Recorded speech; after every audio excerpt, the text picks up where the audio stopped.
Mga kabombo, mga ka-Star Nation, bago tayo umusad sa iba pang malalaking balita, kapiling natin sa ating linya ng komunikasyon live via Zoom ang isa hong dating Undersecretary ng Department of Finance, si Professor Shelo Magno. Pabati natin sa Bombo Radio Philippines, or nationwide and worldwide. Si Bombo Dennis Hamito po ito. Together with me, si Bombo Jaira Hangayo. Welcome to the program, Professor. Magandang tanghali, Dennis, at magandang tanghali, Jaira, at sa mga tagapakinig po ninyo. Ayan, unang-una, nais po namin maitanong, kontento ba kayo dun sa nagiging takbo ng investigasyon? Meron na sa Kamara, meron din sa Senado, at mukhang matatatluhan pa ng isang separate body. Ano ho ang inyong take dito, Professor? Alam niyo, nakikita naman natin yung House at Senate nagsusunugan lang ng bahay, no? Yung sa House of Representatives, ang inalalatag ay yung mga posibleng involved na senador. At yung mga sa Senate naman, posibleng yung mga involved na miyembro ng House of Representatives. Pero sa tingin ko, hindi pa ganun kalakas at sapat ang ebidensya dito sa mga politiko na nai-involve sa issue ng ghost at saka flood control projects na kulang-kulang ang materyales, ano, at saka yung matinding korupsyon na kaugnay dito.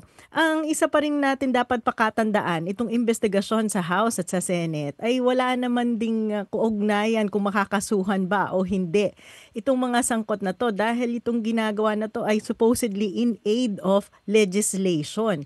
At wala pa rin na-identify kung ano ba yung mga konkretong polisiya na ipaprioritize para maiwasan na nga itong matinding pangungurakot na to sa mga infrastructure projects ng government.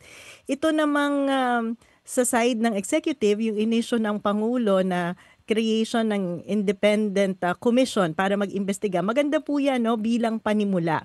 Pero kung babasahin natin at aaralin natin ang mandato ng independent commission, ito ay recommendatory at nakabatay pa rin at naaayon pa rin sa kung ano-ano ang gagawin ng iba't ibang ahensya katulad ng DOJ, ng Ombudsman at ng Civil Service Commission, kung ano-ano ang gagawin nila dito sa mga taong nasasangkot sa issue na to. Kaya ako po ay patuloy na nananawagan sa Pangulo na sana mas konkreto pang aksyon, pagpa-file ng kaso at yung mga polisiyang konkreto sana ang isulong natin, dahil nakita na natin ang lumang tugtugin ng korupsyon na to, nangyari na to kay Napoles, nangyayari na naman ngayon at mangyayari pa rin sa future kung talagang walang institutional at policy reforms na mangyayari. Okay.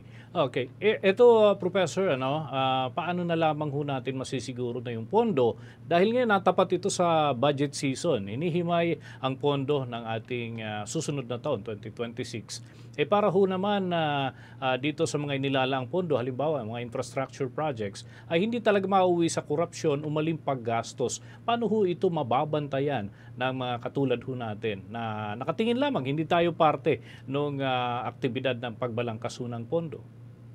Oo, binabanggit natin, Dennis, yan yung tinatawag nating open BICAM na dapat talaga ay ma-witness na ng taong bayan yung pagpa-finalize ng budget natin. Isang hakbang lamang yan kasi nakita natin noong mga nakakaraang taon, hindi lamang ito nangyari ngayong 2025. Simula 2023 halos naging malala ang insertion sa budget ng gobyerno.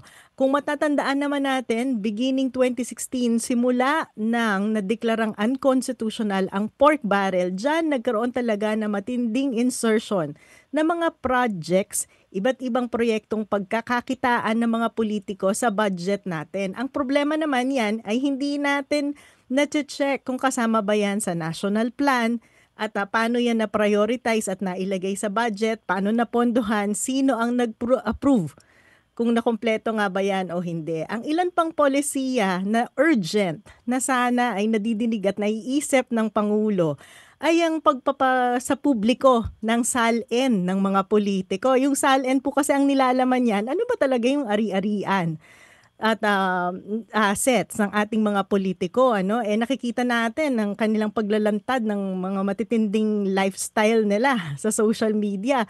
Pero tayo bilang mamamayan, hindi natin mache-check yan kung ano nga ba yung tunay na pag-aari nila kasi sinikreto at ginawang hindi accessible ang SALN sa publiko. So kung ako yung presidente, pag-uutos ko immediately gawing public ang SALN ng mga nasa gobyerno, ano?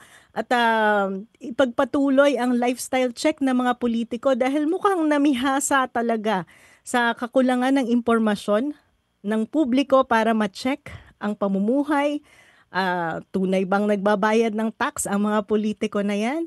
At naaangkop ba to dun sa nakikita nating lifestyle nila sa social media? Siguro ang pangatlo na magandang isulong ng Pangulo ay yung pagpasa ng Freedom of Information Law. Matagal na yan nakabinben sa Kongreso, hindi na pa-prioritize. Kung seryoso sila na gusto nilang maging bahagi ang mga mamamayan ng pagbabantay ng pera ng bayan, ipasa na po natin ang FOI. Ako naman po, nag-draft na po ako ng mga ordinance na maaaring i-adapt ng mga local governments natin. Nasa Facebook ko po yan. Kung pupuntahan nyo, naka-draft po, copy-paste na lang po. Ito po ay nagpapalakas naman ng oversight o yung kakayahan ng mga mamamayan na makibahagi para i-monitor ang mga infrastructure projects sa kanilang lugar. So, tayo na po ang kumikilos para magkaroon ng konkretong aksyon at mabawas-bawasan itong korupsyon sa gobyerno. Okay, Professor, ano naman po yung take ninyo na may mga ibang bansa na ayaw nang magpautang dahil nga sa kontrobersyal na pandarambong sa pondo ng ilang opisyal ng ating bansa? Opo, alam niyo po inaasahan natin na mangyayari yan ano, dahil palaki ng palaki yung issue ng korupsyon at nakikita ito ng ibang bansa at bakit nga naman sila magpapautang sa atin, bakit nga naman nila tayo tutulungan kung yung posibleng tulong nila ay mauuwi lamang sa korupsyon. Matindi po ang epekto nito kasi may epekto po ito sa reputasyon natin bilang isang bansa. Ibig sabihin ay mas magiging mahal na ang pag-utang natin. Kaunti na yung assistance na makukuha natin at may implikasyon yan sa development programs na sinusulong ng gobyerno. Kaya matinding kahihiyan po ang dinadala nito nangyayari sa ating bansa. No? Kaya ang sinusulong ko pa rin, hindi dapat tumigil ang Pangulo sa pag-create ng isang independent commission. Kailangan magsulong talaga siya ng konkretong polisiya at pagbabago sa gobyerno at mga batas na magdadagdag ng ngipin, improve ng access to information para tayo mga mamamayan mas lalong makapagbantay sa ginagawa ng ating mga politiko. At sa pananaw ninyo, Professor, paano ba dapat isama ang mga local communities when it comes to planning and implementing nitong flood control projects? Alam niyo po, no, nasa batas na natin yan, local government code. At the community level, dapat talaga ay may espasyo tayo bilang pangkaraniwang mamamayan sa pag-identify kung ano ba yung mga pinakaangkop na solusyon sa problema ng pagbabaha sa ating lugar. Kasi minsan po, hindi naman talaga din infrastructure ang solusyon. Maaaring halimbawa, mangrove rehabilitation program. Yan ang mas angkop na solusyon. Kaya maganda po makibahagi talaga ang mga komunidad. At yan po ay naaayon na sa batas natin. May iba't ibang local sectoral body na nasa local government code na may espasyo po dyan ang mga community organization, civil society. At yan po ay bumubuo ng mga iba't ibang planon. Meron po dyang local development plan, meron po dyang local disaster management plan.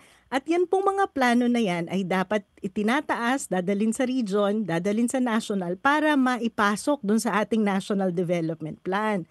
At itong mga plano na to, ang dapat nagiging basehan kung ano yung mga infrastructure projects na popondohan ng pera natin.